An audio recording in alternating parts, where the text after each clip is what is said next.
Mm. All right, and we are live. Hey everyone, welcome back to the Drowned Kingdom Saga 7847, my channel. And I have three incredible guests, three wonderful friends of mine, amazing people who I'm always honored that are willing to get together with me on my channel and chat about my book. They are, of course, Maed Between the Pages, my amazing partner from Page Chewing, Layla Goushey, wonderful reviewer and booktuber as well, and of course the incredible author, best-selling author Janny Wurts. So I will let them each talk and introduce themselves.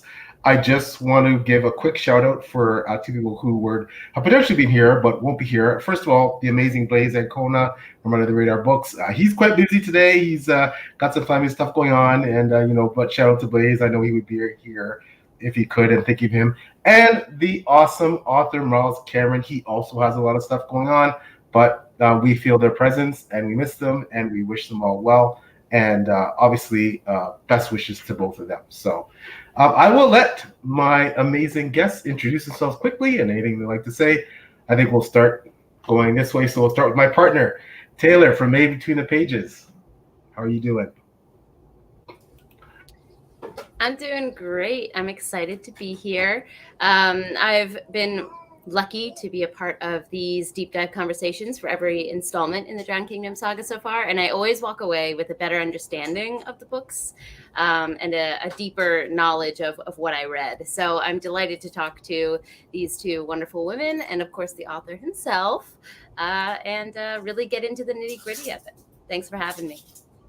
Well, thanks for coming. And of course, this is one of my four books, and this is a book where I have been humbled to have Taylor provide an endorsement quote on the book. So that's another reason why it's so special to me. So that my wonderful partner has honored me with endorsement quotes. So, Layla, how are you doing today, Layla? I'm doing great. The honor was mine. Oh, that's nice. I'm doing great.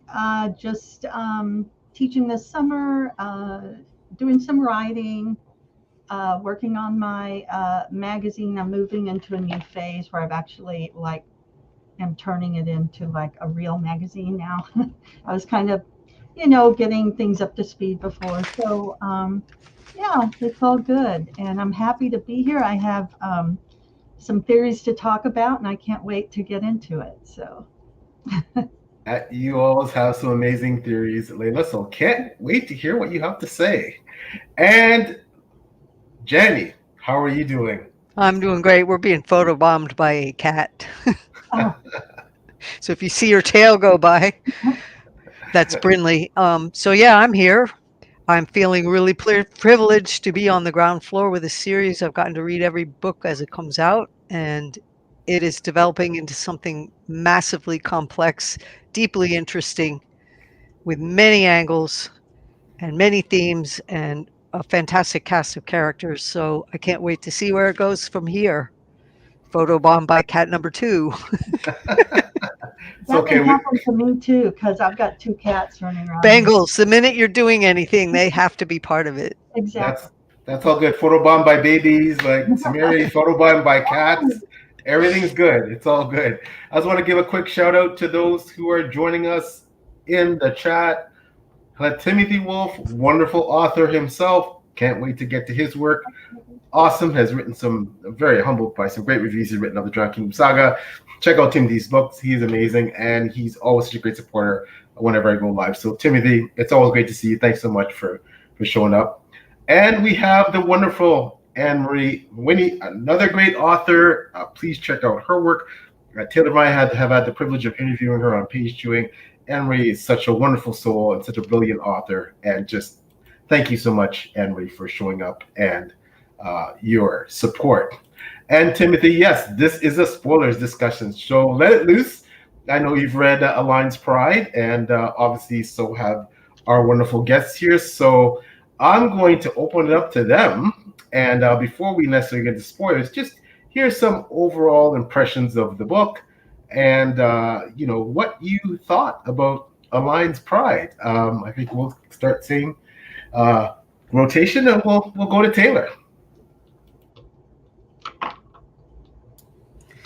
Okay, so I first have to make the disclaimer that I did this on my ebook. I read this on my ebook, and something happened where my notes have disappeared, which breaks my heart because I had so many notes and I was planning on transferring them to this beautiful physical copy that I have here. So I'm heartbroken that I don't have super minute details, but I'm sure this conversation will bring them back out of me.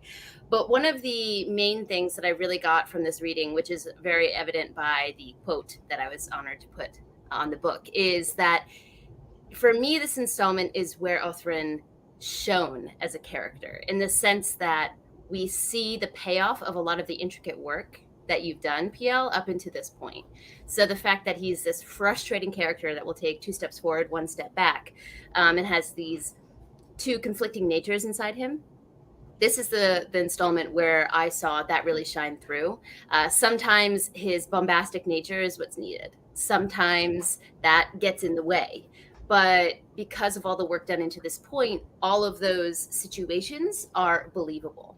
So since it's a spoilery discussion, I'm sure we'll get into our favorite points. But I just want to say that my favorite scene, I think, that you've ever written, PL, was the war scene, where they're having like a war council of what to do, and Othrin just shows up there and just like, excuse my French, but fuck shit up. Like he just throws a wrench in everything, and I love it. I was rooting for him so much in that scene, and then the next scene, I was frustrated with him again. So to me, his internal conflict shone so much through this book that it added a depth to the political maneuverings that are in every installment that felt leveled up to me in The Lion's Pride. So my overall thoughts are that internal view that we have into him is what really colored the story and made it so gripping.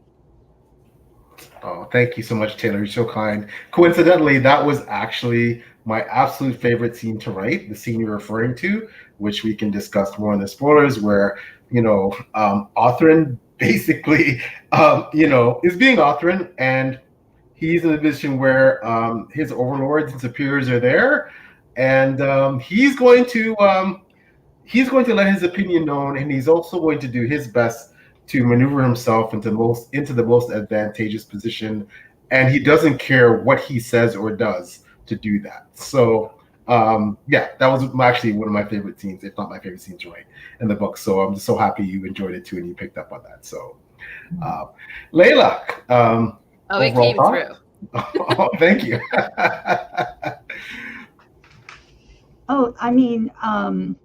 I find everything in this book, overall, there are some really meaningful moments. There are times when actually I kind of chuckled, and we can talk about what those times were. And really, it is building in complexity, but you can see how the foundation was laid beforehand, and just how, certain past events, how we can start to see those in a new light. And I think it made for just a really gripping, interesting read. I was, waiting for him to say some things, but then maybe that's coming up in the next book. So but we can talk about that. Okay, thank you so much, Layla. I can't wait to hear what those things you think he might have said would be, for as long as everybody's up to joining for a discussion on book 5, A Pack of Wolves.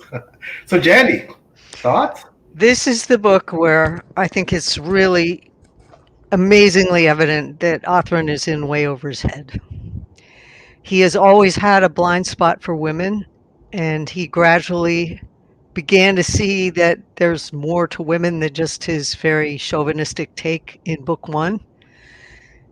But this is the book where the women's conspiracies are really, really emerging, and they're still somewhat veiled, but they're mucho powerful. And there's something going on between the women and their coven and Night Soul and that magic and the emergence of the druids. And of course, the brother did survive. I knew that was coming. I was waiting for it. So what is going on here? There's the men's focus and the men's conspiracies that Othran has paid pretty close attention to, but now there's this whole underlayer of extremely powerful, we don't know how sinister, and we're not sure, but somehow these women have manipulated 3 sons by this guy. And I was terrified, honestly, in this book that Aliaz's son was going to die. Othman the Younger was going to die because he's the impediment to what the Coven is doing, and they've got other kids by this guy. What the heck is Sita doing? It's getting very complex, and now we got Monas coming in. She's pregnant too, and we got Undala's son also by Othran. So what the heck is going on that and he's got this magnetic attraction to these women where they're all trying to get their hooks in him. So, and Lacey, I think, is the center pin of what's really happening, because she drops the huge line calling him Othran the Destroyer.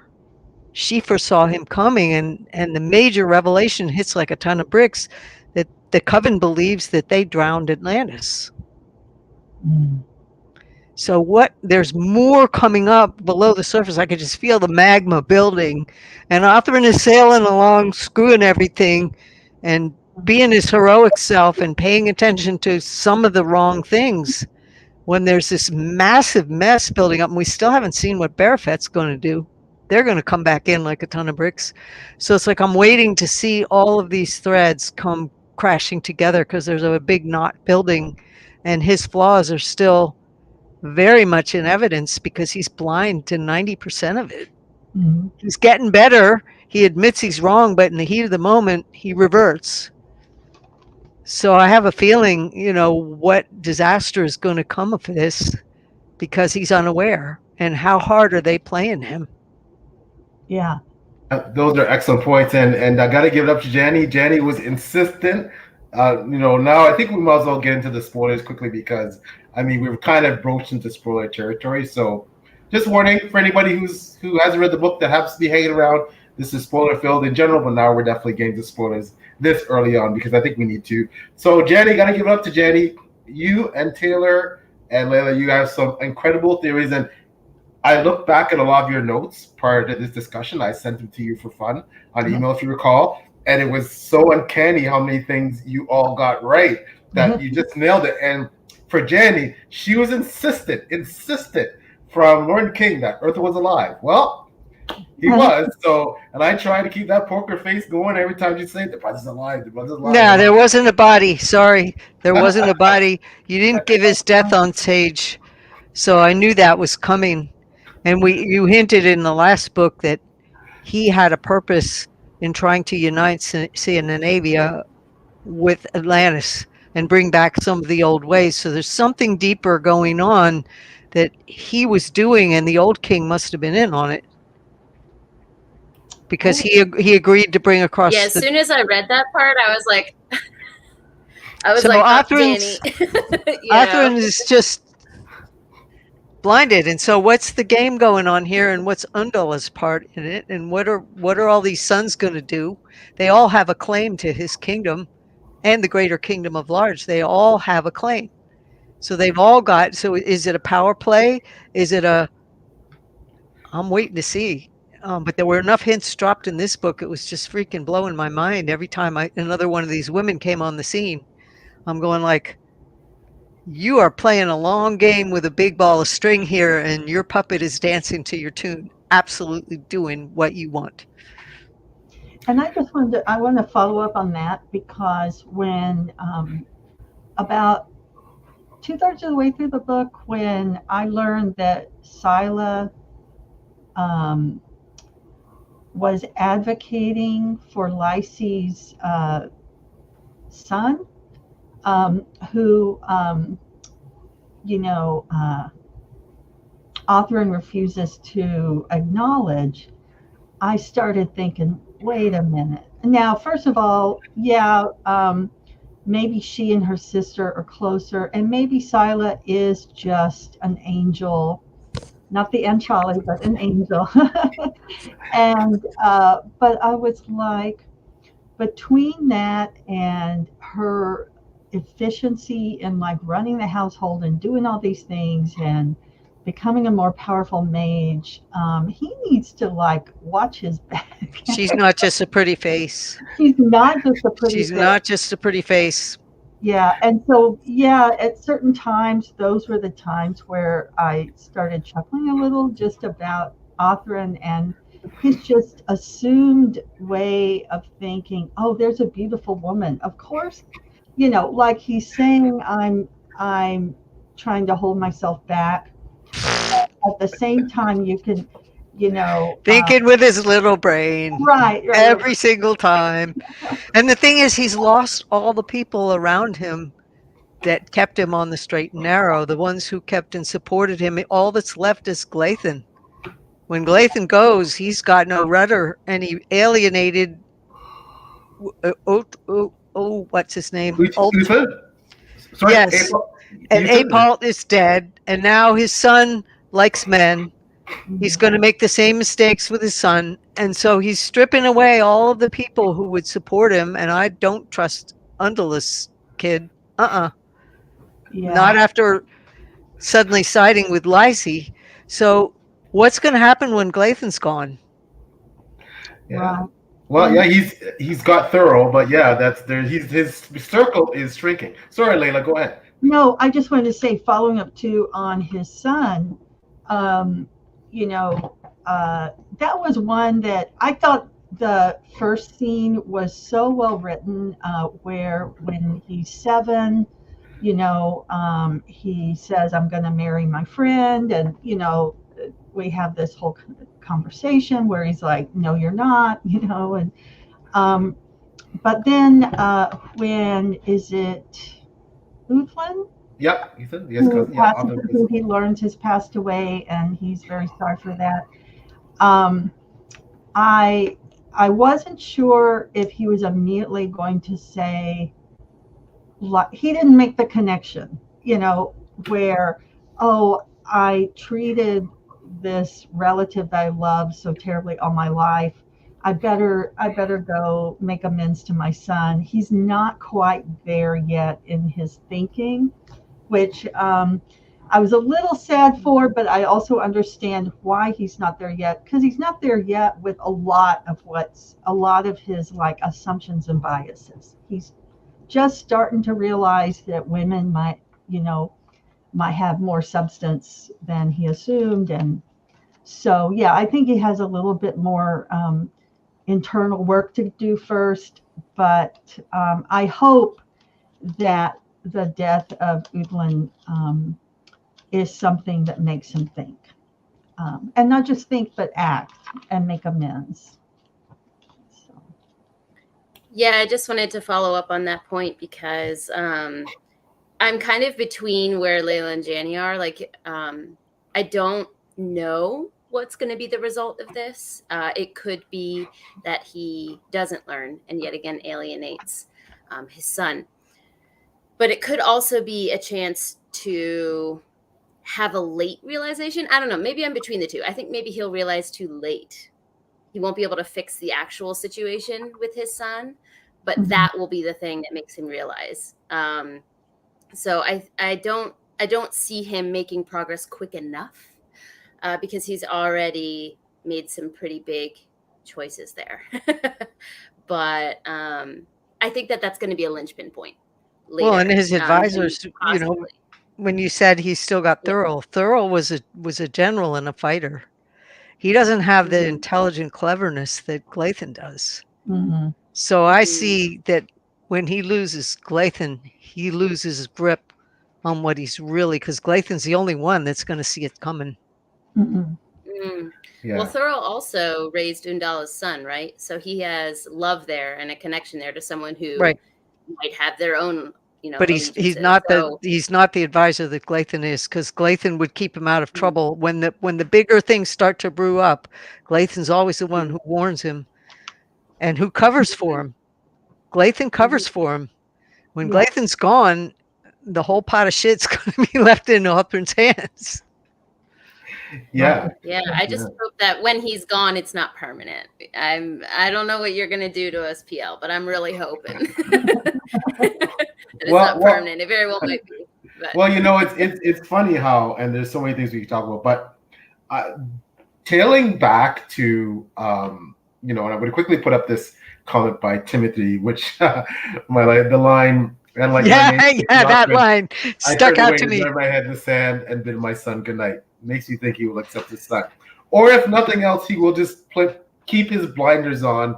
And although it bothers him, he knows just pretend. And as long as his son, we saw when we're in full spoiler territory now, we saw after the first major battle, Glathan and Othrin had a conversation. Othrin's tent. And, there were plans made to marry off essentially all of 3 of Othrin's so-called legitimate sons. And, one of those plans included, the Bard's daughter for Othrin the Younger and Glathan's daughter for Othrin's son. So, but I think, and I thank you so much, Timothy, for that quote. Othrin, we talked a lot about in the last discussion with Lord of King is that, and you guys are hitting the nail on the head. Aliaz is dead. She's gone. And with his wife gone, we see that Othrin's carnal instincts have been totally unleashed. Is part of that simply grief? And, despite Lysy, he had always managed to stay at least, when it comes to the actual deed, faithful to Aliaz, up and including the deed, although he was always tempted by Lysy. It was only after Aliaz died that he hooked up with Andala. And now we see in this 4th book, Othrin goes a bit but wild, right? But they're all got magic. They're all connected to the Coven, or they're connected to Undala. They've all got magic. And the druids are connected to the men. And now his brother has been initiated as a druid. The kid, his own kid that is possibly going to become estranged, we don't know, has the same blood. And there's this stupid Aunt Jelly that's still coming around. I think that thing's connected to the druids in some way, shape, or form. So I have no idea what's brewing up here. You've laid all these seeds and they could go anywhere. It's like this wild briar patch. Yeah, I wanted to say too, it seems that his exterior is becoming a wider space between who he thinks and portrays himself as, and I think how can I put this? It's hypocrisy. It's his instincts, his desires. That's all there, but he's still telling himself, I'm upholding my values and so on. But it really was the death of Aliaz, I think, that's where that sharp division really started, because she was a representative of tradition, and kind of held him to not only her, but to his past. And now it's like he's become unmoored, from that. And so I like that symbolism. And, the thing with Glathan, I wanted to mention too, how when they were having that discussion of betrothing their children, and internally he's just making all these like mean comments and snide assumptions about, he just wants my, he just wants to tie himself to me to, to become part of my whatever it is, not inheritance, but what am I trying to say? His legacy, maybe. No, his heir of one of the, the line of heirs. Yeah. And so when Glathan, even if Glathan is thinking that way, and Glathan, I think they had a conversation about it too, right? Where Glathan is like, no, I'm not thinking about that way. But even if he is, he's been a loyal friend, advisor, confidant, and even when Othrin's at his nastiest, Glathan forgives him and sticks by him. Right. So just that inner meanness or snarkiness, yeah, that shows something. And I even wonder if that's really him, or if there are like reasons, I don't know if I want to go that far about the magic, but just sort of make him more But snarky. Yeah. This guy's a hero was the Purple Prince, though. And that guy had a lot of the same flaws.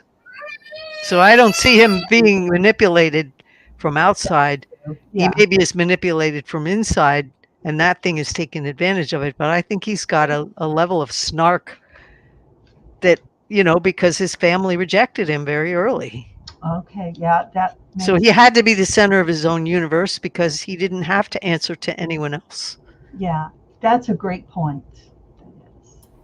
well, I think that it is part of my view of it is that's just part of who he is. Whether something is exacerbating that seed inside him, it could be something, could just be. Yeah, I said they're taking advantage of what was already there. Yeah. So I'm saying that I'm agreeing with you that I do think that is the case. But I do think that Layla mentioned hypocrisy. I think that the difference between his personal view of himself and his actions, so his words versus his actions, is going to be his downfall, because these airs that he has spread are his actions, even though he says that he doesn't want to betray that part of his moral code that is way far gone now. So I think, Layla, when you say his hypocrisy between his words and his actions, I think that that's going to play a huge role in whatever the blow up coming is, for sure. Yeah, and those are all excellent points that you three have raised. And I think, and Taylor brought up the scene when, and there's so much tied into that scene. It's kind of in the middle of the book, and it's almost like a linchpin scene, kind of a microcosm of everything that's good and bad with Othrin, everything that's going well and everything that's going wrong with Othrin.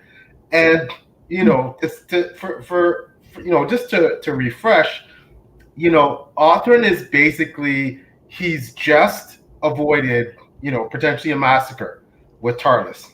His son has fought a duel and realized that Tarlis manipulated that duel so that Othrin Younger could kill P.D. Longspear.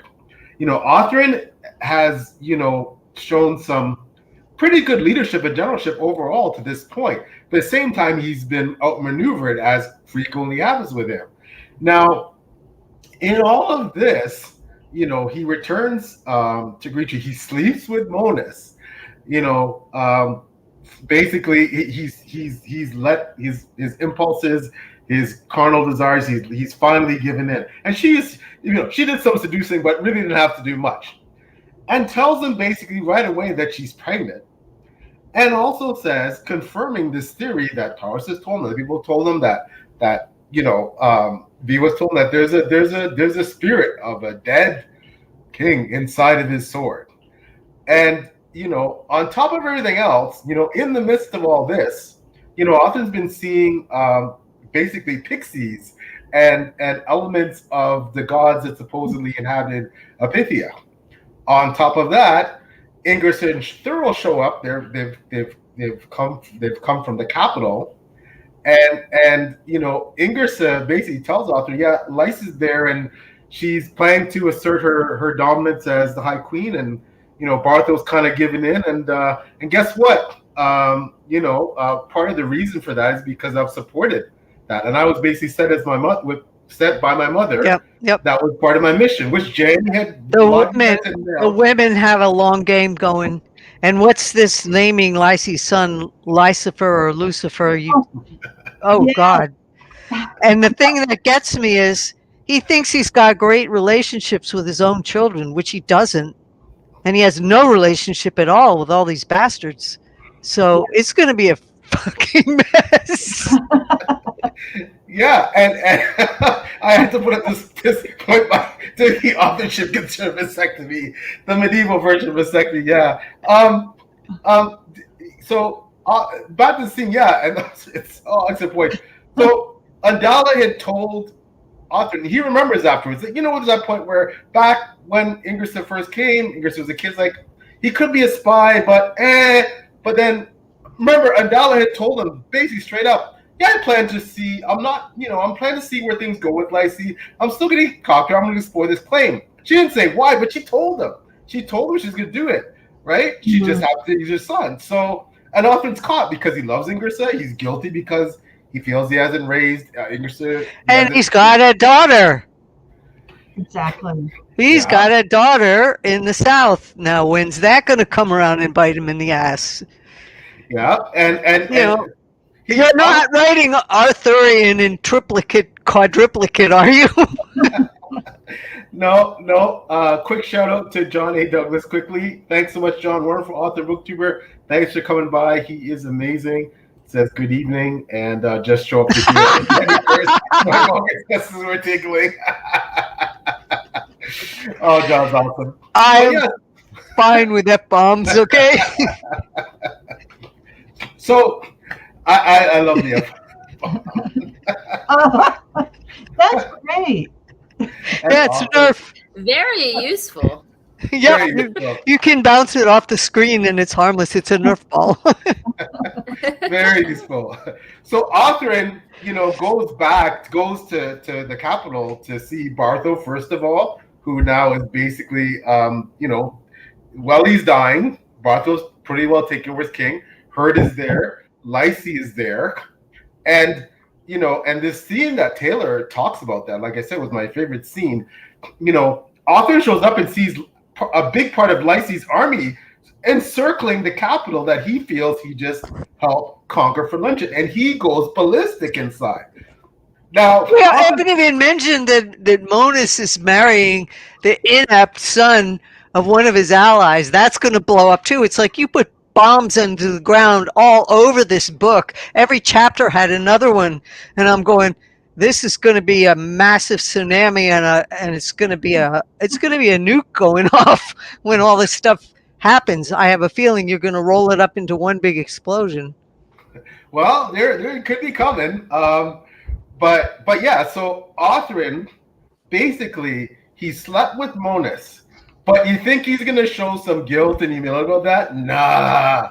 He's instructed to bring Monas there. He hides her, makes her stay outside, knowing that's going to piss Bartho to no end. This is Bartho's rightly betrothed future wife, mind you. Arthur knew it. He slept with her. He impregnated her, and now he's keeping her from his who's going to be his new overlord, who's the acting overlord, just to piss him off and inflame him because he doesn't like Bartho. Now, mind you, Bartho is inept. Bartho is crazy. However, did Arthur need to do what he did just to put Bartho in his place and totally shame him? He does it anyways. And then, of course, Lacey's there. Ingersoll Lacey has these tablets that she's always talked about that prove her lineage. Ingersoll has basically validated these tablets, right? And, everybody else hurt. Bartho, everybody's on board but Arthur. And Arthur is there. He's going to get something. If he's going to give something up, he's going to get something. And what does he want? He wants Lacey's army to go combat Tarlis in the south because he sent Thurl and Glathan on the suicide mission to stop them from invading Yaden. So, and he needs the help. So Arthur basically says to Bartho that not only you're not unworthy, if you try and basically come back against me, your father is basically gonna neuter you, right? Because you're not worthy. But Arthur's point works because Bartho is kind of toothless. And Arthur insults him, he berates him, he does up, and he gets to walk away with the army. Now, Lacey, of course.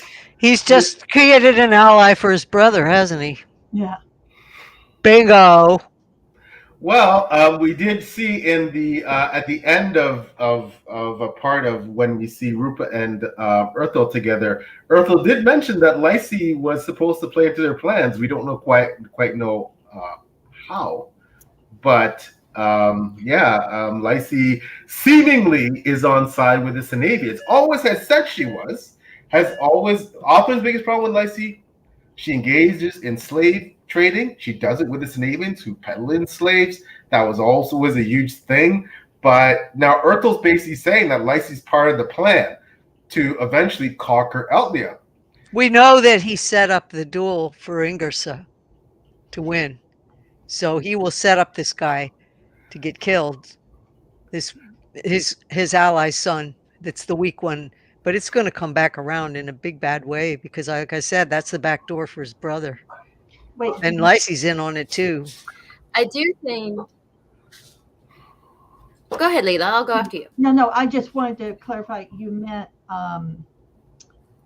did you mean Erthel or? Sorry, the duel. Sorry, That Erthel did the setup? I might have misunderstood that. No, I'm Or, talking about Othrin. Oh, okay.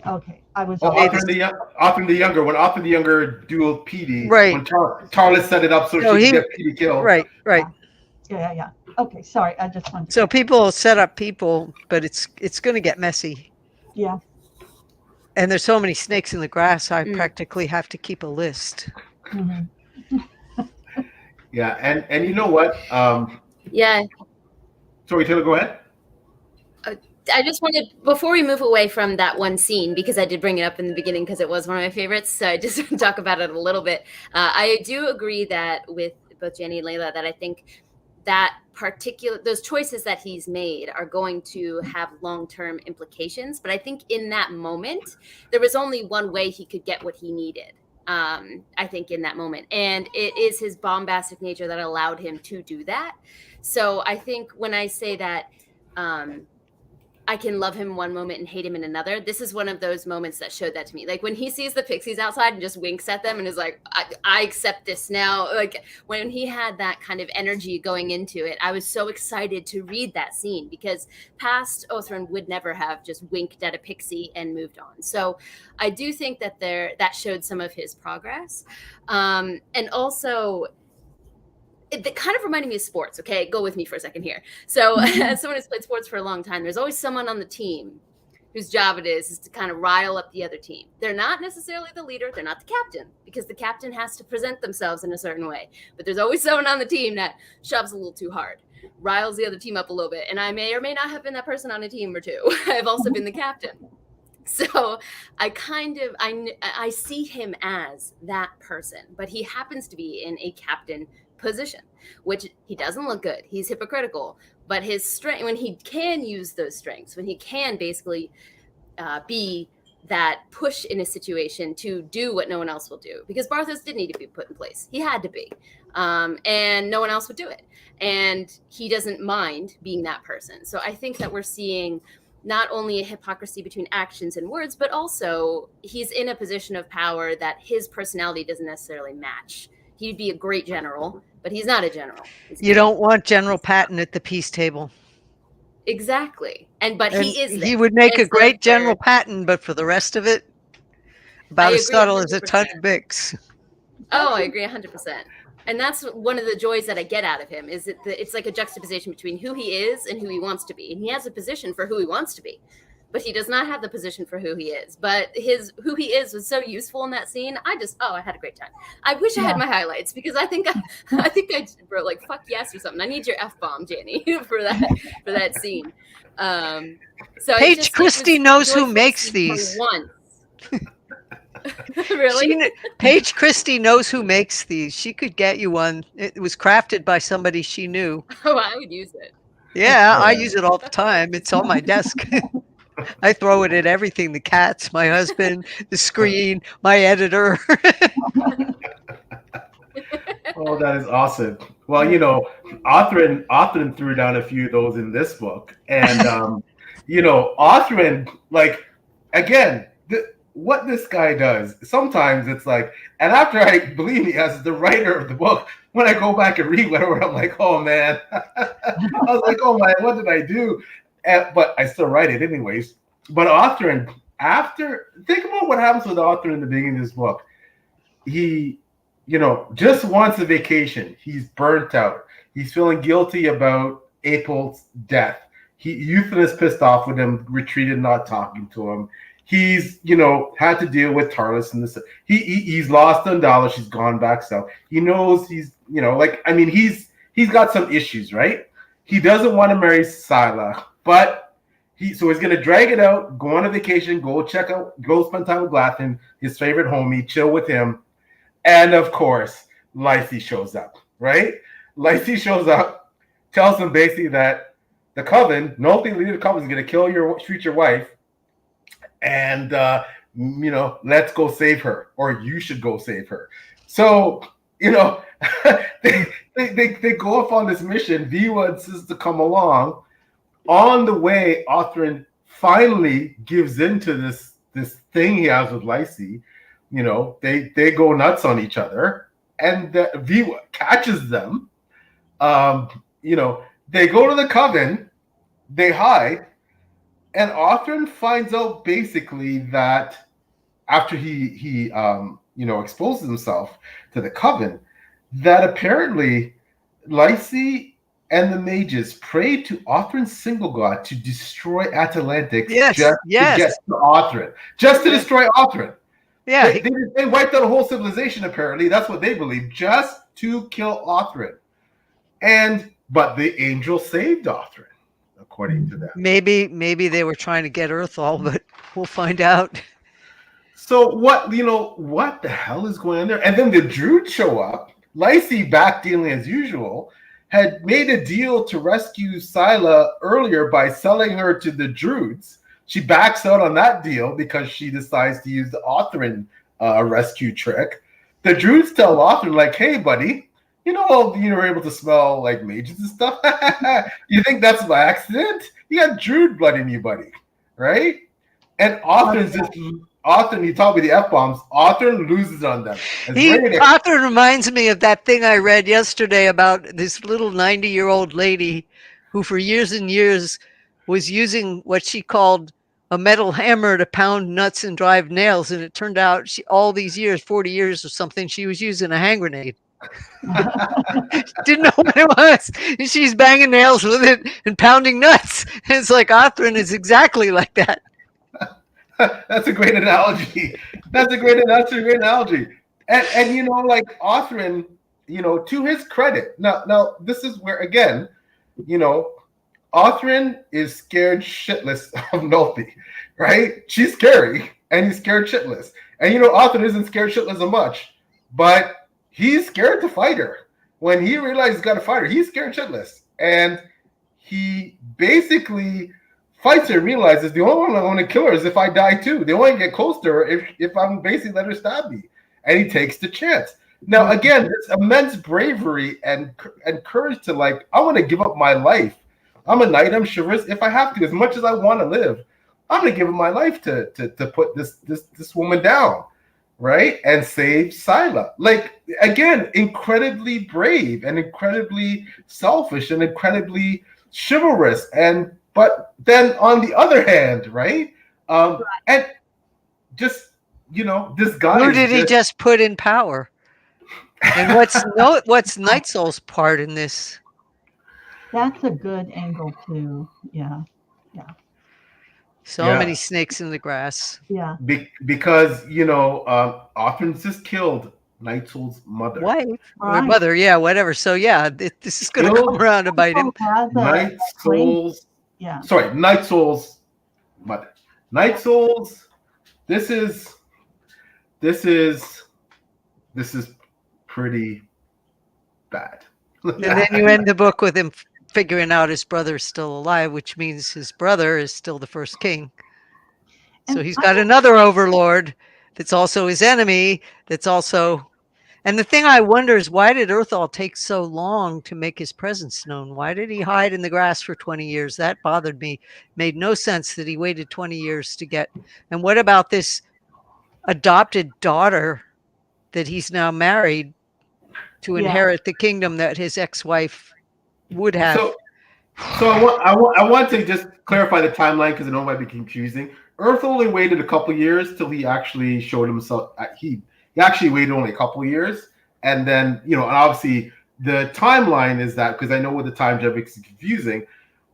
The timeline of when Earthall finally becomes a Druid is already been married for a while, has kids. One of his daughters, his oldest daughter, is somewhat older. All right, so you actually went back in time to start this book. Yeah, Yeah, yeah. that wasn't obvious. Yeah, so Earthel, so after a couple years, so just remember, Earthel, basically survives the devastation of Atlantics. He survives with the fishermen of the boat that he went out in, and to get away. And but the fisherman's sons drowned. He and the fishermen, were floating in the ocean for a while. Got picked up by a foreign vessel. Got taken to another colony of another land, and they basically they hang out there, right? And they hang out there for a while, and then in the meantime, he contacts Meg. And Meg basically, comes for him.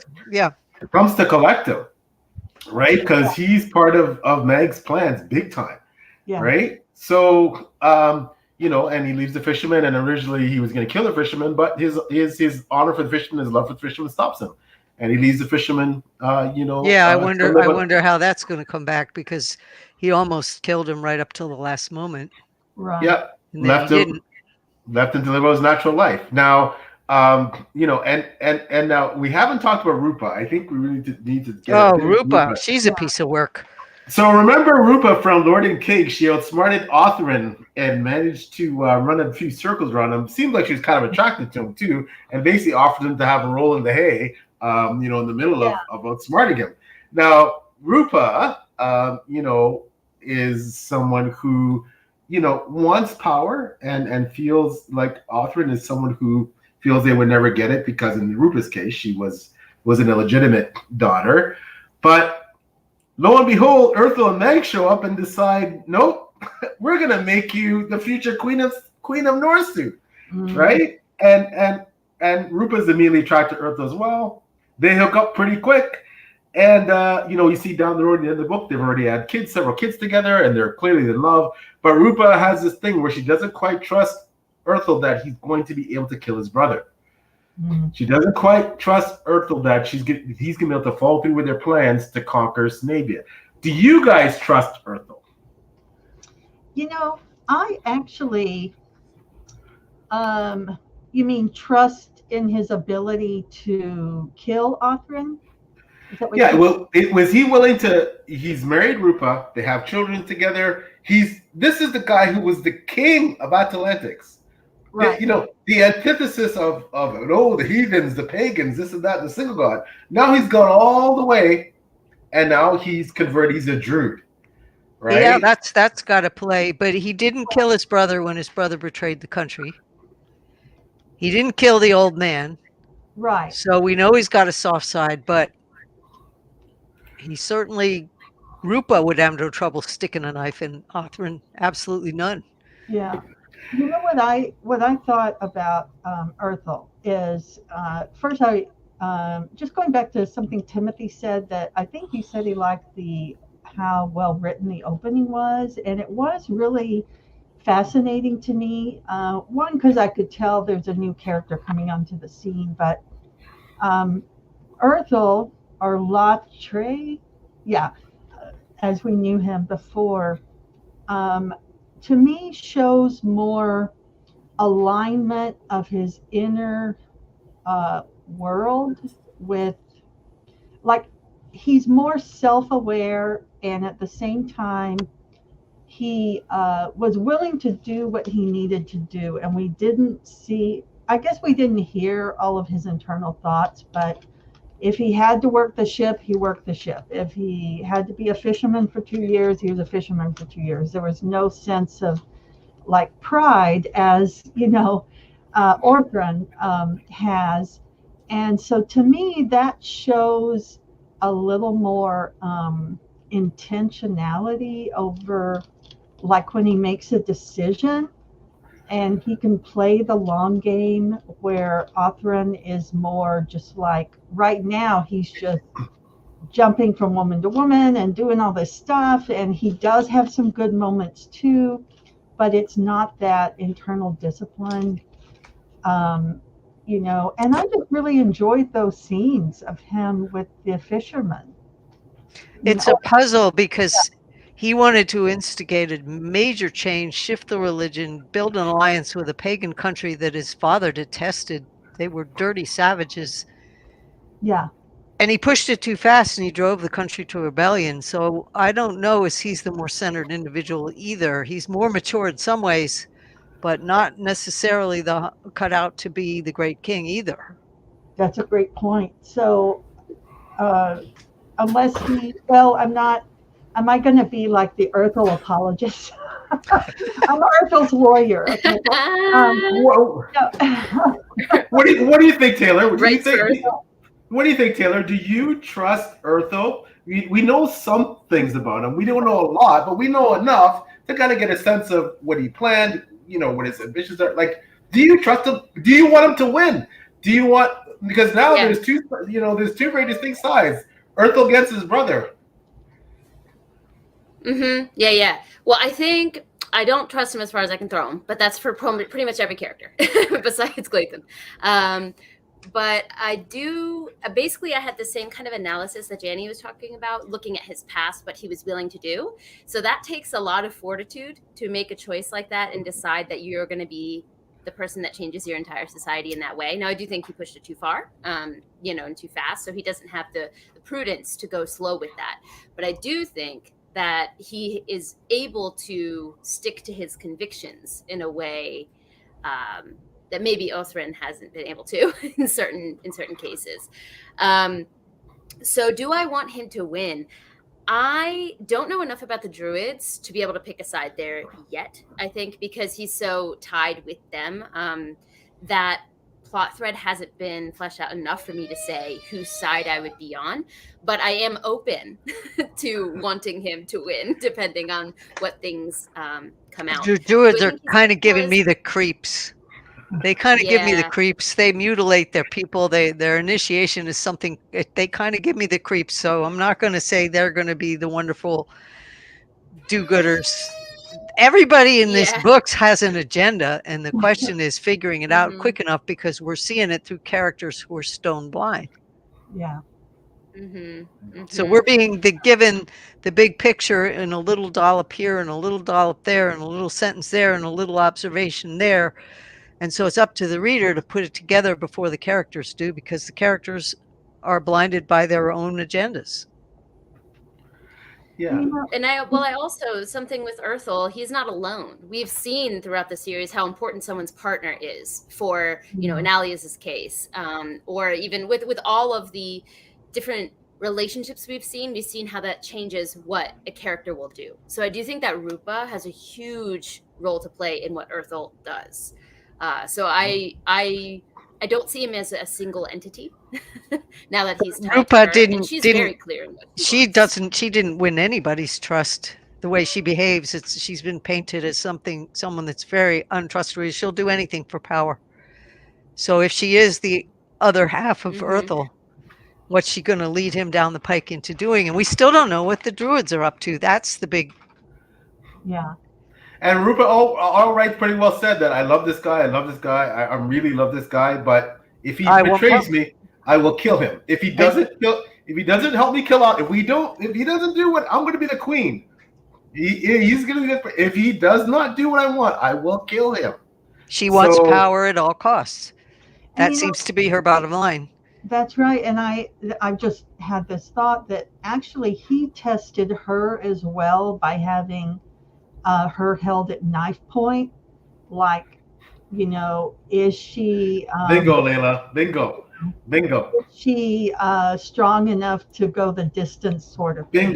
Bingo. That was... I'm so glad you pointed out. That was a test, right? Yeah. You might think so by Meg, but that was Urthel. Urthel was all in on that, right? Meg has told Urthel that this is who you're going to marry. Urthel wants to see what she's made of, right? So Urthel beats her brother to death, her half-brother that she hates, and that is also standing in the way of her becoming potentially the head of her household. But Urthel beats him to death, but she does. He also tested what is her honor like, because she knew she was going to die, but she still said, nope, as much as I hated this guy, he's my brother and he's the lord of my house, and I'm ready to die for, vengeance. and she gets spared. So that was a test. And you know, So And yeah, another thing I don't want to overlook is the last line of the whole book is that she's afraid of him. Like the whole last line of the entire book is that Rupa's afraid of Urthel in his new druid revelation, you know? So I think that that's also an important factor to put in here. Like she knows exactly what she wants, but he's shifted since they've gotten together. So I just reflecting on that, I'm like, I think that's going to make it a little more Yeah, the complicated. druids are the big dark wild card, and what the southern magic, Undala's magic, how that's going to tangle into affairs. So there's really a three-way triangle coming here with the ringing in with the magical powers going for the world, and there's your triangle and circle. oh, I do want to. Oh yeah, I just want to Nope. follow up on one other thing about Urthel. So, you know, the scene with the fisherman where he allows him to live gives us a sense that, oh, he has this noble personality at heart. But that can also be kind of a power play where, you know, this guy could live or die. I think I'll let him live, you know, and so I think it's like meant to soften him, but really it's kind of a feint because he could have, you know, it was just like flipping a coin to him. I don't know if that was a sincere. Now, having seen everything else he's done, looking at that in hindsight, you know, makes it less that there's some nobility about him. I don't know, you know. So what is with the triangle and the circle, the three different magics and the circle? They're supposed to all work together, but they're not going to. I don't know. I'm asking you if that symbolism is tied to that. He's probably got duct tape over his mouth, so I'll throw an F-bomb. Just get back to writing, damn it. Glad. I'm so glad that you mentioned it. I didn't make the connection between the triangle and the circle, so that's got my brain spinning. But that is something I wanted to bring up, which is the fact that it's been revealed to us that the coven is able to appeal to the supposed single god, which means that there's a lot of connection behind the scenes. You know, we were led to believe that there were these different power structures, and up until this point, you never said this, PL, but it seemed like in the book, but it seemed that it was almost separated by landmass, you know, so they were contained within their home space. But we see that if things actually happen the way the coven believed that it did, there's a lot of interconnectivity here. And so as someone who, you know me, PL, you know I love religion and books. You know that I love it as a power structure, and I love mythology. So my brain started going, I'm like, okay, so are these all one pantheon, and they've been separated, and like in the way that, you know, the gods in Dandelion Dynasty do, they like pick their favorite humans and say, okay, I'm going to work with this human for a couple decades. And then, you know, like my brain started going because this is my shit. So I'm so intrigued to see how the interconnectivity between the different gods and magics came Maybe to the be, gods what it are at really war is, with the each other Papilio went too. there. We don't know. We do not Could know. be that. We don't know what the god's agenda is either. And they're connected. I love me a meddling god. I love What? them. Those are some amazing points that you've all raised. And The gods are at war with each other, and they're using their human puppets one way or another.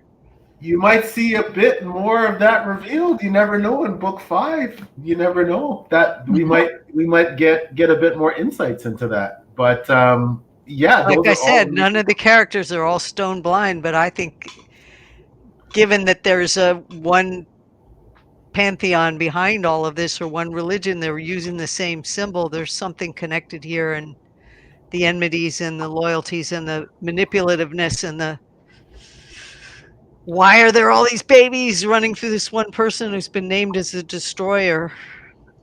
Yeah, why is this person who, as you've all pointed out, while he is physically attractive, why are all these powerful, uber powerful women, the most powerful women around, why do they want to be with this guy, and why do they want to bear his kids? There's, you know, like, why? You know, like, that seems rather, you three ladies have always been on that. So well, if we're to believe the first book, Urthel is not really Othrin's brother. He's a half brother. Yeah, they're half brothers. Oh yeah. because he was supposedly sired by this Anchali. Now, what the hell is that? Yeah, well, really, they wouldn't even be really at all, because Earth originally, Different women. Arthur and Earth believed that they're half brothers because the father, the king, married two different wives and had a son from each. But technically, if it is believed that the Anchali actually fathered Othrin, then Arthur is only a distant cousin, many times removed, only because Arthur's mother was a cousin to so why aren't all these women getting in Earthel's bed? There's something going on there. Yeah, see, there's a difference between the two brothers, between the two not really brothers, and that would be the defining difference. But there's also, I think either you, Janny, or Taylor, or Layla, I can't remember, also there's a complicated history between these brothers, but yet there is love there. And clearly that's going to be put to the test, because now they are clearly, once again, on totally opposite sides of what seems to be an impending war. They are on totally opposite sides. They are very much by fealty, by oaths, by marriages, by all kinds of things separated, and they're physically separated on one side of the controversy, the other. If and when they meet, something's got to give, right? Rupa wants Othrin dead. Something's got to give. Something's got to give. But you've done that so many times. Go ahead, Taylor. Taylor, yeah. I see it almost as it's almost like a setup between what matters more, their past history of hurting each other or the future that they could build, right? So they've been awful to each other, especially Earthel to Othrin, honestly, if we're going to look from the larger scale. Yeah. He was just an awful human to him in many cases. So it's more, I wouldn't say forgiveness. I don't want to just put a blanket forgiveness statement over it, but it's more like, can they overcome what they've come from, because they could build something together if they decide that that's more important to them. They both are in a position of power. So while they are against each other, they are the top of said power structure in their relative areas. So an alliance could be powerful. So I think another thing that I love about this book is that there's these huge moving political pieces and nations, choices that will decide nations, but it's often the interpersonal communication or the connection between the two that makes that decision, which is what reality is, in daily life. So I think it's going to come down to, can two brothers kind of move forward, or has too much hurt been done between the two of them? And I think that the choice of forgiveness is going to be a lot on Othrin's plate, because Earthel is the one who made a lot of those decisions in the past. So, of course, Othrin decided to betray his country. So that is one big thing that he did. But that's on a larger scale, not an interpersonal scale. So I think that Othrin's going to have a lot of trauma to work through. And, our boy is not quite at the healthy point where he can work through trauma. So I'm not really sure how that's going to go. But I think that that's going to be a huge point to what happens when the clash occurs. Earthel claims that he cares for his brother, but he never expressed it. They don't have a relationship. Yeah. Neither one told the other what they meant to each other. They don't have a relationship. They've got a fantasy in their minds that they never reconciled with reality. So I think that could spill any which way. Those are such excellent points, that's a really both good of point. you. And Othrin, you recall in Lord and King and Earthel's initial prologue that you saw Earthel feeling moments of regret for what happened to him and Othrin, then hardening his heart. Feeling moments of regret, then hardening his heart. And then the fisherman, when Earthel was about to leave with Meg, was like, you know what, you should really forgive and forget. And Earthel's like, nah. So, but yet he does seem to have this. Yes, he's telling Rupa that, I'll kill Othrin. And Rupa's like, you better. You're going to kill him, right? And Earthel kind of, I am. But Rupa senses this reluctance, right? So you guys you both nailed it, that, their relationship is so complicated, and it is not it's this fantasy. They both wanted to be brothers, but they couldn't embrace each other. They couldn't tell each other how they felt. It was all coldness from Earthel and rejection and meanness toward Othrin. And Othrin obviously, responded in kind. And then that made it easier for Othrin to rebel. Because as much as Othrin felt that he had to, a lot of it was made easier by the fact that his brother was so horrible to him. So, it's you got to wonder, I'm just, like I said, you got to wonder who people are rooting for as the readers. If someone's going to die, should it be Earthel or Othrin? Both. Are either of them worthy of Earthel aspires essentially to be the High King of Senavia and Eltnia and all of it. Othrin kind of wants the same thing. That was always what the angel pushed. You're going to rule at Crimea. One thing that you didn't show us that we haven't seen, and what makes it hard to choose between those two brothers, you're going to lean toward Othrin because with all of Othrin's flaws, you do see his loyalty to his people. You do see what he did for the wreckage that Night's Hole left. Great point. You do see him actually care about defending territory even when the odds are against him. We don't know what Earthel felt or saw or did when he was ruling Atlantis and he divided the country and screwed everything up. We don't know where his heart really lies because we've never really seen it. Right. And the only moment where maybe we did, but it came across as rather cold, was he going to kill that old fisherman or was he not? Right. So I think that's the core of his character. Is he capable of love at all? We don't really know. Yeah, we don't know what happened to Earthel to make Earthel the way he is, right? And we know how deeply Othrin grieved Alias when she died. Yes. And we know that Earthel grieved his wife, but as deeply as Othrin grieved Alias. So there's an area of Earthel that we haven't seen, and we're not shown because of the flaws in the characters that were given. Because I said from the beginning, I felt Earthel had something else going on than just lust for Dira. Mm-hmm. He had a bigger plan, and Othrin couldn't see it, so we didn't see it. So we don't know where Earthel's real heart loyalty lies because we've never been shown that. Well, assuming you're going to see some more of that coming up in book 5. There's a couple things I want to get to. I'm leaving this up on screen, and there's another question that everybody. I want to get into 2 things before we start going there. I want to get into 2 women. Actually, let's make it 3 women.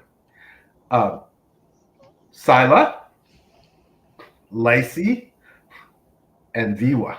Yeah, Viwa. Viwa hasn't come up. She's on my list of the women who are pulling strings here. Yeah. The coven. They're basically the coven. So let's talk about Lacey. Realize that by the end of this book, Lacey is poised, not just hypothetically, she's poised to become the High Queen of Eltnia and allied with Undala. She's poised to take over the breadbasket, and with her alliance with the Senavians, she could take over the entire continent potentially. And potentially endorsed by Undala. And she's high in the coven too, Lacey. And she's running the coven. I know. That's what I'm saying. So I'm saying Viwa and Scylla are working. I have the feeling she's the pinnacle of that power structure right there. And she is poised to take over. She has a claim to the entire continent.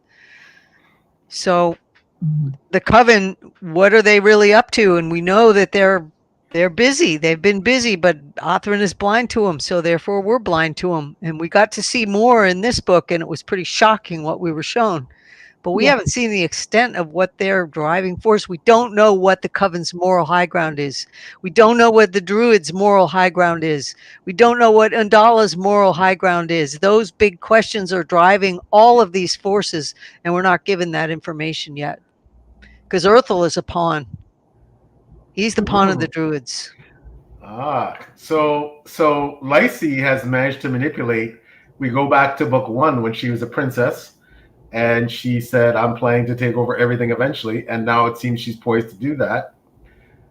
Will she succeed? Do you think? Go ahead, Linda. Does Lacey really want to marry Othrin? Or did she just happen to have Scylla walk in front of Orthron's path at some point. And then he arranged for Scylla to become, the heir of Welly, I think it was. So I even wonder if that was orchestrated. So let's look at a few things. So let's go back now. So we all recall that in the last Atlanteans, Lyce was ready to kill Scylla for hiding her mage powers. Lyce essentially sells Scylla to King Early of Badonia as kind of like an heir and a mage, because Early doesn't have a mage since his wife died. So Scylla kind of seems to reject her, disown her. But come all the way back around to this book where we remember when Othrin is recovering from his wound after fighting Nulti when he's died, and Glathin comes and tells him that, hey, like Scylla's been here all the time, most of the time, taking care of you, taking care of your son, Othrin the Younger, insisting that Othrin the Younger goes to the temple and worships the single god, and still going to meet up with her sister Lyce near Thurl's domains, and Lyce's educating her in the path of mages. So, I think that Othrin is the center pin because of his father, and they're all being played. So there's something to do with this game piece.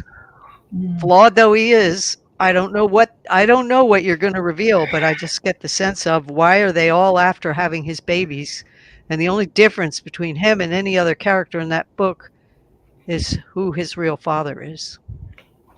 Well, that's a good point. But yeah, so Scylla, do we know? Did she really love Othrin? Seems like she has something for Othrin. You remember going back to Taylorston, she identified after Othrin managed to apply those troops out of Lyce, they have this conversation, and clearly she wants him to have something to do with Lycifer. And clearly, when he's leaving, he's like, yeah, I'm, she goes, yeah, don't get yourself killed. He's like, you care about whether I live or die, right? And she kind of like denies it, but kind of admits it. So, there is something between them. I mean, that scene between them, their sex, that's pretty like angry sex. It was pretty passionate. There was a lot of pent up wanting and emotions there. And Othrin but Lyce has pulled Othrin along on a string. She's manipulated him. At every turn, she's just is that love? That's a pretty unhealthy, form of love if it's love, because she's totally manipulating him in every way. And when she's honest with him, as he is with, it's half truths, as he points out, it's half lies. But Lyce says something very interesting to Othrin when Othrin is all despondent about the fact that he is a usurper, and he grapples with this essentially if the angel is his father, then he's a usurper for his whole lineage. And she's like, you stole a throne. That means you won. So embrace it. Be a usurper, right? So it's Lyce's agenda, but let's not forget. The thing is, though, both Lyce and Undala demanded that if Othrin stayed with them, that he take second place. Both of them were driving for power, and both of them insisted he had to take second place, not a 50-50, not an equal relationship. So again, it comes down to what power are they trying to subservient here? Why is everybody playing for this guy? Now we got Monas doing the same thing. Yeah, we didn't talk about Monas, but I'm going to quickly mention Scylla. So Scylla, as I pointed out, she's basically taken over Othrin's household. She's raising his oldest son as if it's hers. Now she's had 2 other kids with Othrin, so it's clearly, she would have some control over them.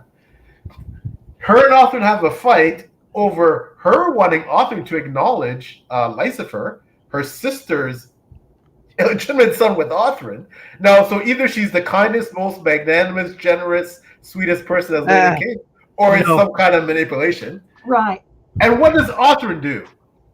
Othrin takes Viwa as his mage to war and leaves Scylla behind in the castle. You think Scylla's going to be happy about that? right?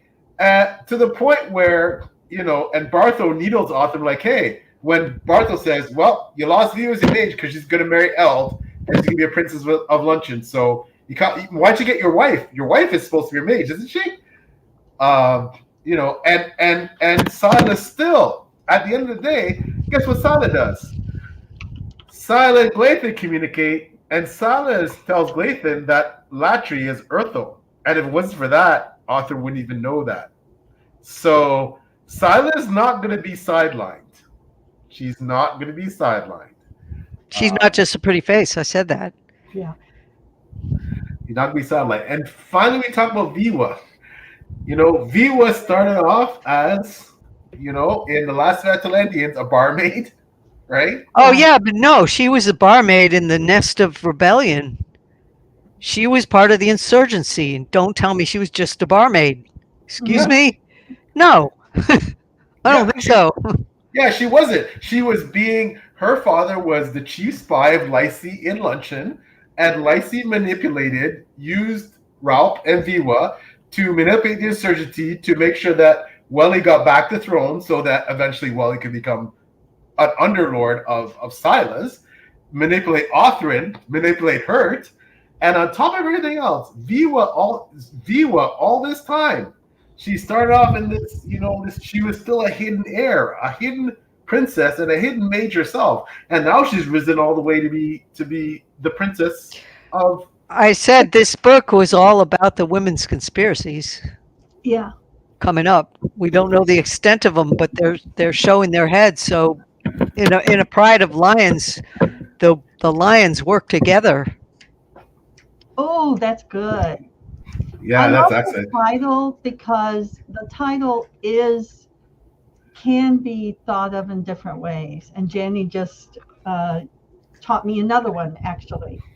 Yeah, because I was also thinking Othrin's pride in terms of the pride of all of his illegitimate kids, So, but yeah, the pride of the mages too, and so we can look at that in lots of different ways, actually. Yeah, my titles always have multiple meanings. That's purposeful. Yeah. So just like obviously my book has multiple meanings and multiple themes and threads. But yeah, I quickly just wanted to explore those three women, and quickly as an also side add in Monis. Monis is someone who I think, now you look at quickly at what she's done. She has basically sacrificed her people in order to ensure, to save her people, supposedly. She's ensured that Othrin's won, so she can also sleep with Othrin, have his child, but also she sacrificed even her brother, potentially her nephew, so that Othrin could be the glorious warlord and help conquer Pythia for Luncheon. She puts a spell in the water for people so they'd be docile. She negotiates with all the remaining lords and ladies so they're subservient to him. She surrenders, the cow. What the hell is up with Monis? Right? Well, I have a question mark, but next to all those ladies, Viwa included, is in my notes, because they all have an agenda and they're all working together, just like that Pride Alliance. So what are they manipulating all these men? They're doing it. My questions here, what are the women playing? What is the Coven after? What is Night Soul up to? What does Night Soul have to do with the Coven? What are the Druids playing? We have a men's game board and we have a women's game board. And I don't think the two are talking to each other.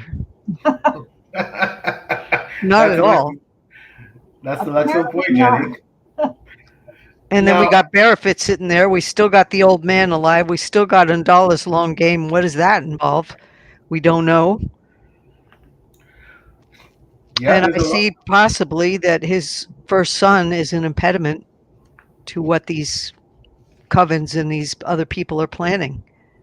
Alias's son, often the younger. I was really scared he's going to get killed off. But now he's married to this other woman and this other kingdom. Oh no, that's Undala's kid. Yeah, he's not. So yeah, I'm seeing a tragedy coming for Othman the Younger. my gut just clenched every time. Well, let's talk quickly about the time jump, and in turn, that Timothy's question was excellent, and the younger generation, including Arthur Younger. Arthur Younger now married off to essentially the Bard's daughter. We get to see the Bard's son, Adwell the Aspect. We get to see Arthur the Younger, Arklan and Adlan. Now Arthur's new legitimate brood.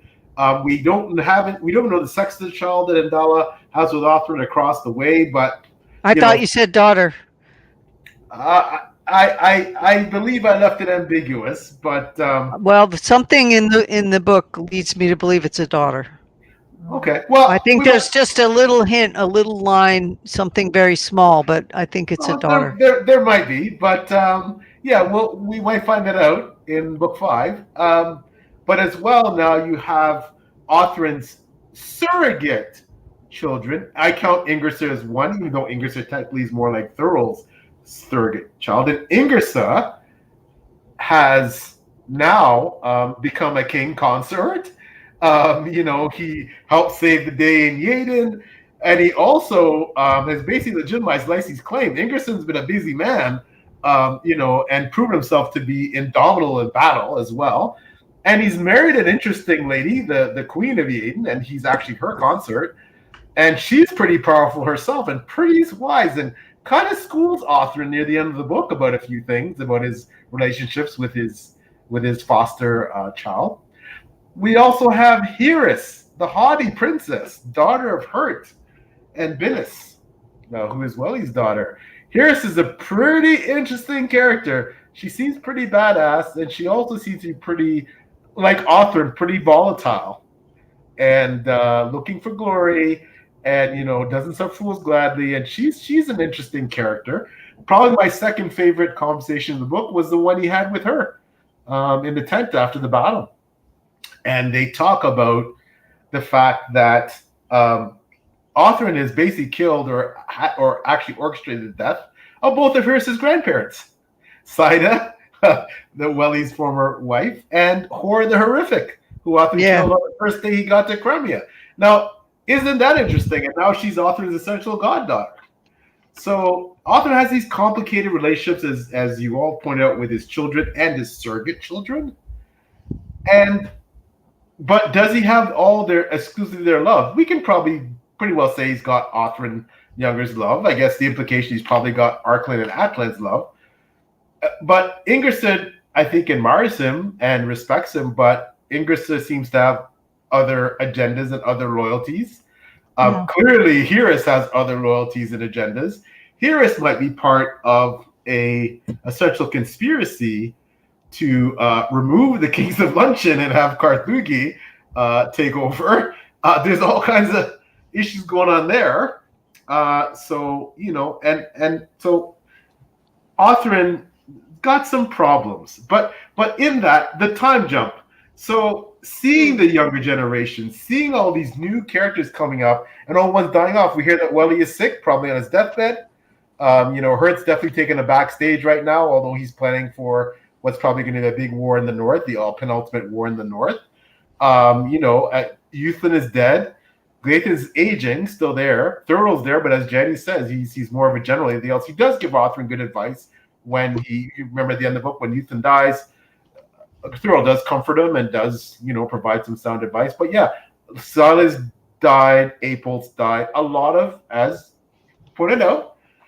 But now it seems like the new generation is coming to prominence. So what did you think about some of the new generation, the little you saw of them in the time jump?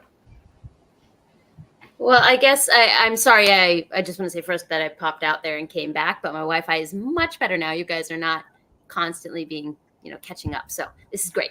Was I shocked by the time jump though? Not really, because I think that the future generation has such a huge role to play. And they can't just be in a perpetual state of childhood to play, to step into some of those roles. So I wasn't shocked by the time jump. I was actually very happy to see it because I also think that this series has a larger scope to it. than one generation. So, Welly dying off and his alliance with it, does his alliance to Othrin stand? These shifting alliances happen usually when there is a change in the person that's in power. And so the things that Othrin did that in the moment solidified his alliances can now rend them apart, as you mentioned in your summary above. So I'm actually very interested to see how these younger generation, how the younger generation forges new alliances and how they are able to maybe shift what we were able to depend upon before. So I'm really looking forward to it. And also, as we've all mentioned many times, with Othrin having babies left and right and all over the place, I think that leaves a whole other generation after that that's going to have to interact with the next one. So I think I'm really looking forward to the intergenerational choices and how those maybe shift the alliances, like I said, that we've been able to depend upon before. So I wasn't shocked. I was actually very delighted to see it. But I am worried for Othrin the Younger. I'm with Janny on that. He's a little cinnamon roll, and I'm worried for him. So I'm with Janny there. But I loved the time jump, and I love getting to see that all of these new characters have their own motivations and own goals based upon what is now history, right? It's not happening now. It's the history of their lives. So, and Othrin's going to have to deal with how history treats him and his actions. Yep, and Othrin the Younger seems like he'd be a good king after Othrin. Seems like he's a bit kinder. He's equally formal in battle, but he seems a bit kinder. And obviously, yes, he's gay and he's in love with his cousin, and he is obviously more tolerant and open-minded of things than Othrin. But yet he seems to be still have a lot of staunch values in terms of being a knight, and he seems to have a lot of positives that could make him a good future king. Maybe the better version of Othrin. Will he survive? Well, I guess we have to wait and see. But who will survive? I think is not just Othrin the Younger is the big question. Will Othrin survive? I mean, we saw some of those battles, that he's engaged in. Again, the people around Othrin has no lack of willingness to go to war, and even though he seemed a bit more reticent and a bit more cognizant of the cost and that he could die. But he's going to put himself in the thick of the fight, and those with him will all be in danger. I want to bring up quickly the point from Anne Marie. Will not lose his power as king as soon as he has followed Rhea as the king to have brothers survived at all. Yeah, that will be interesting. Will Urthel push that if they ever come face to face? Will Urthel send a letter and say, I'm alive? Like, what? Will Othrin tell everybody that Latri is Urthel, that is the last king of Atlantis technically alive? Like, what? How is he going to play that? How are they going to play that? I don't see. Go ahead. Well, for me, this might have worked in Atlantic, but so many things have shifted, and Othrin's country, his nation, is not just Atlantics anymore. It's been merged with so many other peoples that, to be fair, don't give a shit about who Urthel and Othrin were in the past, I think, personally. So I think that this could have been a really good power play if things had stayed similar, if different nations hadn't merged in the way that they did. But I think that Urthel won't have that pull over Othrin's people like he might have before, especially coming in with an invading army, or an alternative religious structure as well. Didn't Urthel say at the end of the book, or the last scene which we saw Urthel, that his brother was his enemy? So I think we already know which way he's going to start to play it. Doesn't say where it's going to end up, but he's basically running a kingdom that's filled with slavery, and that's one of Othrin's big sticking points. He hates slavery, and he hates, look what he did to the child traffickers. So I see a bloody confrontation coming, first of all, but it could play out differently. But the way the pieces are set on the board now, there is not going to be a peace talk here. Or if there is, it's going to fail. Yeah. And Timothy puts up, I'm probably naive, but I thought Salah generally wanted to marry him. And Salah did generally want to marry him. Salah, let's just put this on the table as the author telling you, Salah loves Othrin, but there's more going on there, clearly. Salah loves Othrin. She was clearly attracted to Othrin, and she manipulated things so she could marry Othrin. But Salah, like Othrin, wants things her way. That's clear. He slighted her twice. He left her behind as Imagine. He basically screwed everything in sight. So she's really taken two very hard slaps. She wants to be part of his life, and he's pretty well cut her out. Yep. And so I think she's got some bone to pick. Yep. And, that is going to be interesting. Now, Massey Belk. Oh, his name will not be Agasa. Oh, so this, I believe, what Massey was talking about. I'm not sure if he or she's still around to clarify that, Adala's child, presumably what Matthew's theory is a boy, will be Agasa. Well, it's interesting that you use that name. Agasa was actually the name of Ergis's father, and who was Adala's husband, who she loved and was died tragically. But it's interesting you bring up the name Agasa and that you believe that Adala's child, a boy, will be named after her dead husband. But I'm just Basti, I'm gonna give you a shout out because we'll get back to that maybe in discussion about the next book, A Pack of Wolves. But I want to commend you for that theory. So, but we'll see if there's any truth to that. Every says the Atlanteans may feel called to the side of their real king, being Earthlar, I presume. There's lots of potential for angst and conflict on multiple levels. Oh yeah. And Timothy says he's got to go. Timothy, thanks so much for hanging out. And that's amazing. Timothy is awesome. Again, check out his books. He's a wonderful author. As we're starting to get into the end parts of the discussion, I want to say that one of the biggest things we also learned that we didn't talk about is what the Bard confronted Othrin with before the battle's about to start. The Bard wants the honor of leading the charge, the main charge against the Epithians. And the Bard drops on Othrin that, hey, you know what? My grandfather told me, basically, that he basically saw an angel. And this angel influenced him and made him the great prince that he was. He didn't tell my father. He just told me. And I know that you, Othrin, were by my grandfather's bedside when he died, and he mentioned that he talked about an angel, and you were fucked up about that. And on top of everything else, I'm putting two and two together, man, and I'm thinking you've been visited by an angel. There's something going on. I don't know what it is. I don't know if my grandfather was really sorry. I don't know if you were, but all I know is that I'm holding that over you. I want power. I want power because of that. If I expose this, it'd probably screw me up too. It'd probably mess things up for me. But really, regardless, I'm holding this over your head, man. I want power for this. I want something in exchange for this. And Othrin, just for a moment, thinks about pulling his knife out and stabbing him. That's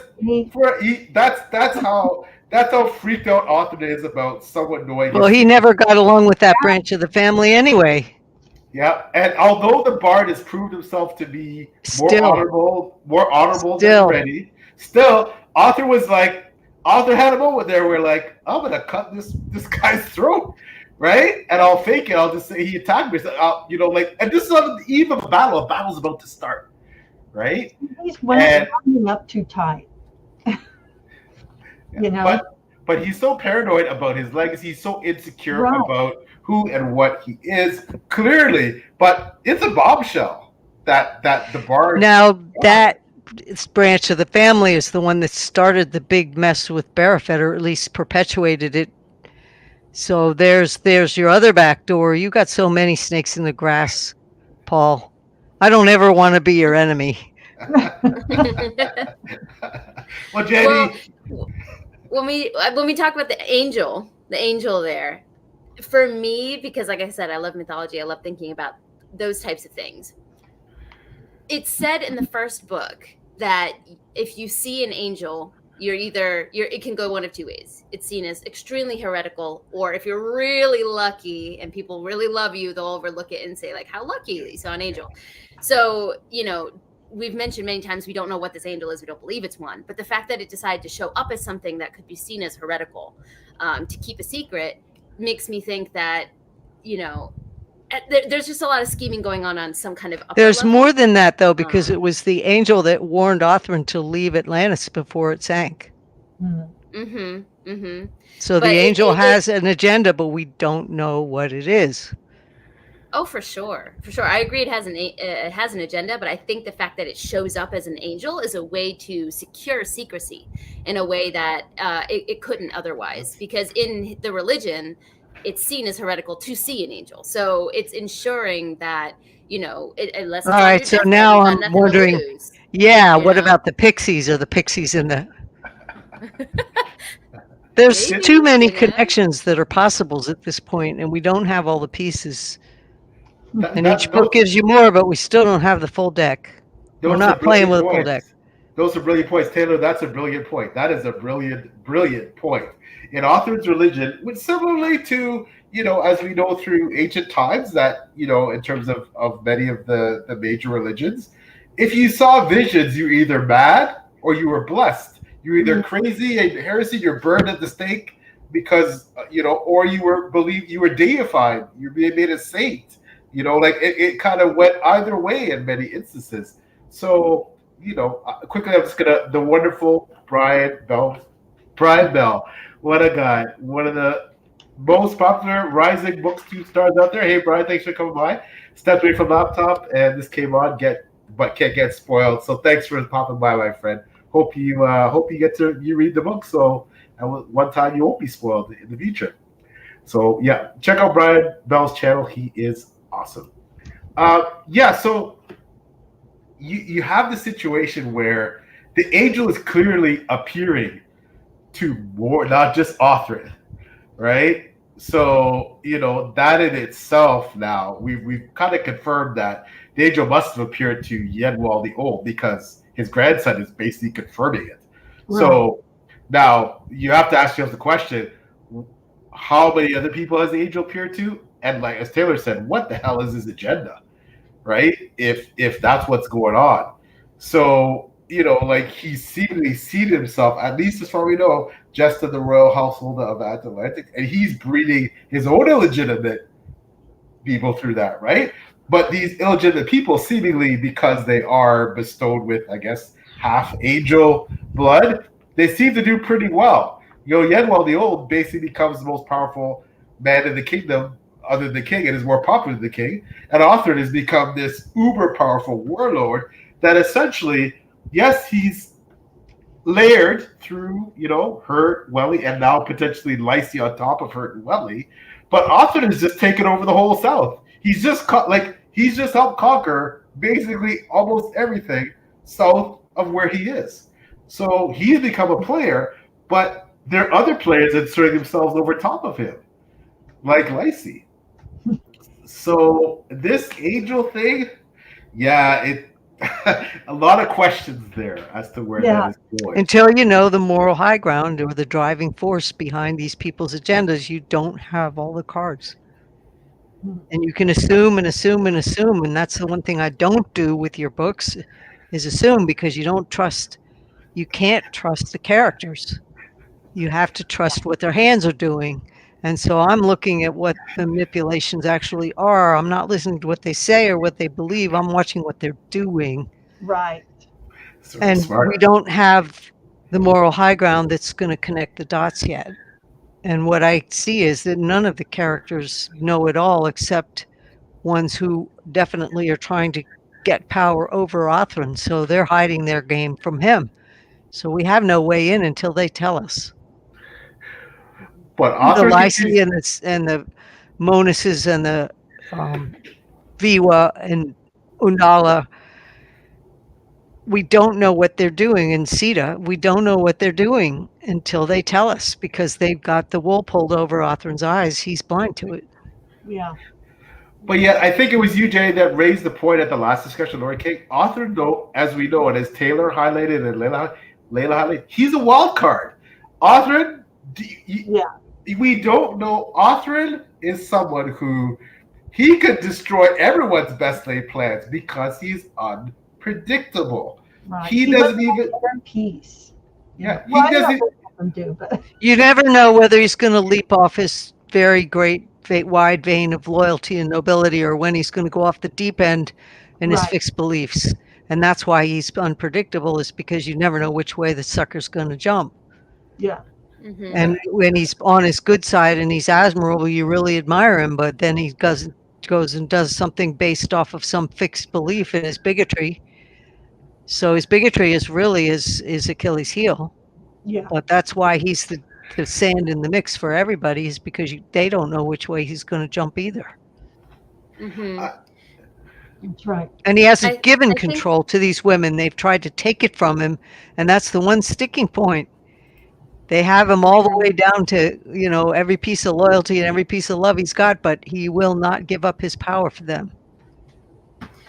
And this may be something that you discussed when I left, because unfortunately I had to leave when you were talking about the women in the story. But I'm also really curious about the coven and the interrelationships inside the coven, because this seems to be the only thing that these women have that is a higher connection than their individual power. So Lacey was only beholden to the coven before. And now that she is the leader, she does hold a lot of power by being the leader, but the coven also allowed their leader to be killed. Like no one stepped in. They were like, So I think I'm really interested in the interconnection, like the relationship between those women, because there could be alliances there. So if Othrin does something unpredictable, it could shift an alliance in that area. That's So right. I don't think all of these women have like one big goal. I think that they are kept together by something. We don't know what that is. We don't know what it is, we don't because know they what have to power give it up is. their allegiance to everything else. They've been warned again and again and Exactly. again. Our first allegiance is to the coven. You can use our powers to defend your kingdom. You can do this. You can do that. We will use our powers to do this and that. But they emphatically have said their allegiance is to the coven. Yeah. Right. And with Lacey trying to have so much power outside of the coven, I wonder how much sway the coven actually has over this other, this massive power that she has. If some alliances shift up there, then maybe that will change some things. So I think Othrin being unpredictable could mess that up too. We haven't seen anybody with the power on the scale that Nightsoul has. And Ndala's power is still pretty hidden. We know it's pretty vast, but it's still pretty hidden. So yeah, for sure. Somehow I think that's still another question mark, where we don't have all the cards there. But yeah, coven, all of those coven women, none of them have displayed power on the scale that Nightsoul has. Yeah, and those are both excellent points. And I give you two things as we're winding down.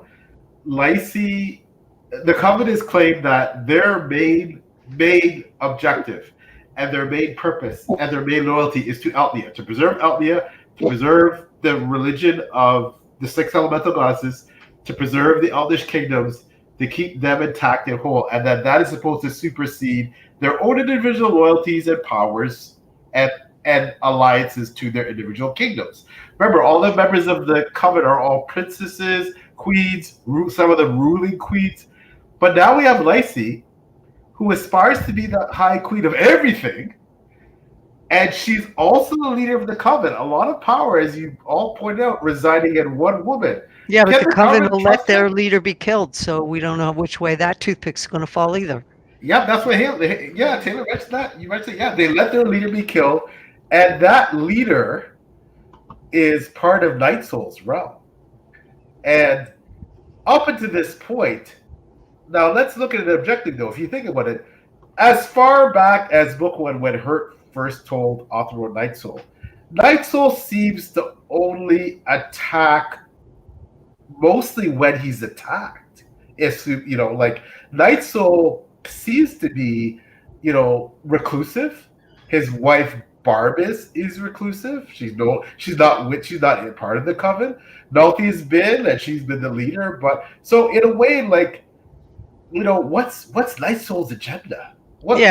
Just did Othrin stuck a knife in his mother. Good luck.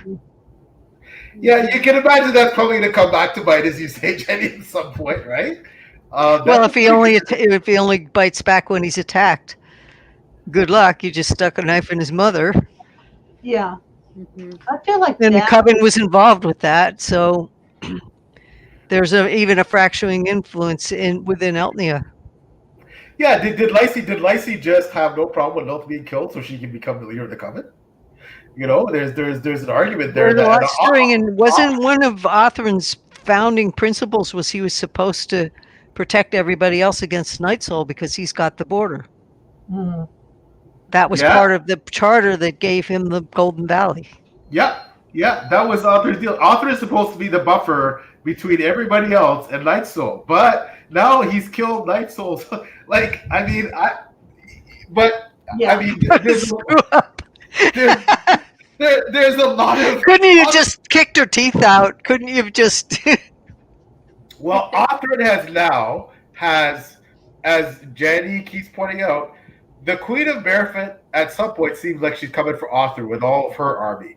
Arthur is now going to be facing his brother and Rupa and a massive Sanavian army potentially, and he will be leading that with her. And he's got Night Soul on his border still that potentially will definitely now want to destroy him. So he's pissed off everybody.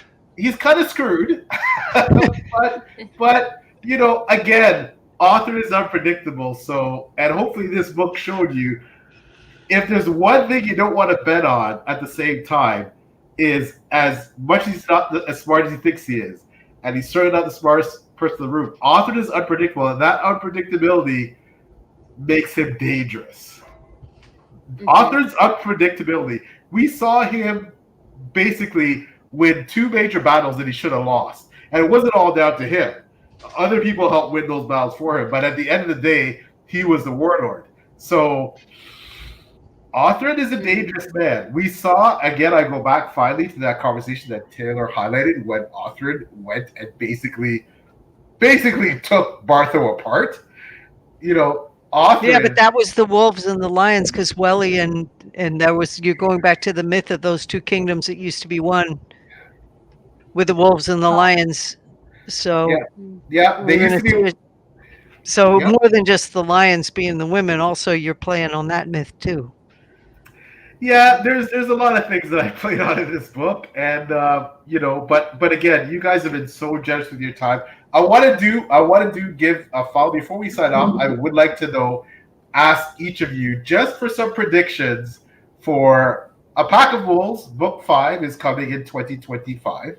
You guys you guys called a lot of things in the Lord King discussion that came to fruition in Alliance Prime. So I want to hear your number one prediction that's going to happen, if you will indulge me.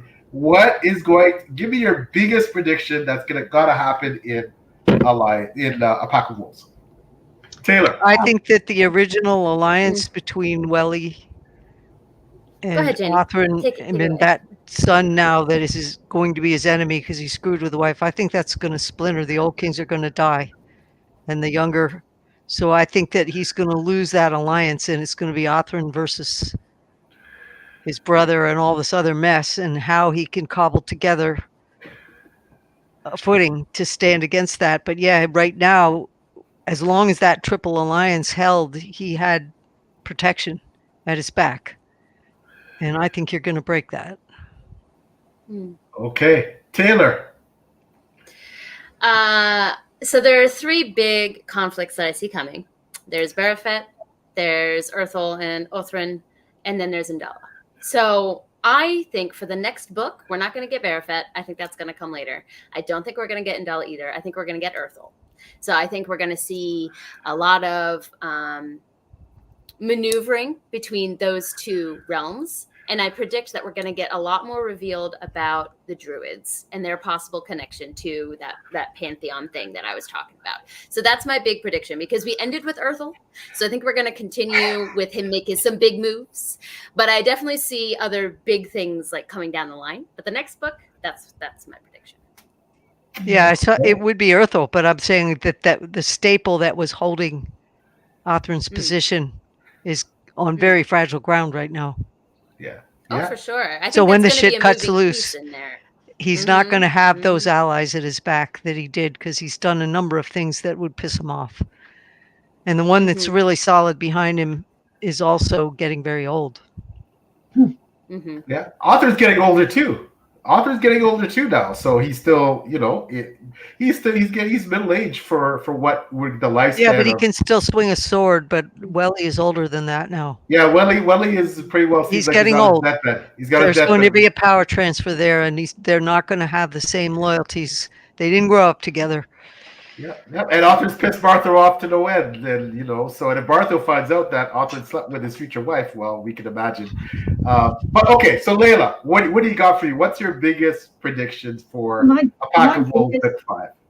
my biggest prediction and one of my key fascinations is the relationship between Othran and Scylla. And I think she's going to flip the script on him somehow. Even if she loves him, I mean, there's just something else going on, and she's supposed to be his most dependable relationship, and so on. So I think something's happening there. Okay. So, Okay. yeah. Well, we highlighted how he now presumably Sal's gonna be pissed off with him. So he cheated on her twice when he was betrothed. Well, he cheated on her twice when he was betrothed to her, and he cheated on her once when he was married to her. And he won't So take her on his trips. yeah, she did. He was supposed to. She said, "I want to be your mage. I want to be defend you." He left behind. She still found a way to get involved, even from the back in Eastro. But so yeah, that could be problematic, right? She's like, okay, I mean, yeah, she does do things to try to get involved, but she's just way too calm. So I don't know. We'll see what happens there. Yeah, Scylla definitely doesn't seems to be a pretty smooth operator and very knows how to get her way. So Yeah. we'll see how that plays out and if she will be loyal to Arthur concerning. I mean, she's a mage. She probably would find out one way or another that Arthur. I mean, it's kind of a secret that's not a secret that Arthur slept with Modus. If all the lords and everybody else knew, word's got to get back to her, even if she doesn't see it with her mage side. There's no way she doesn't know that he's. He keeps saying he's not attracted to her. He doesn't love her, in that way. I mean, he's cares for her, whatever. But I think something's going to flip the script there.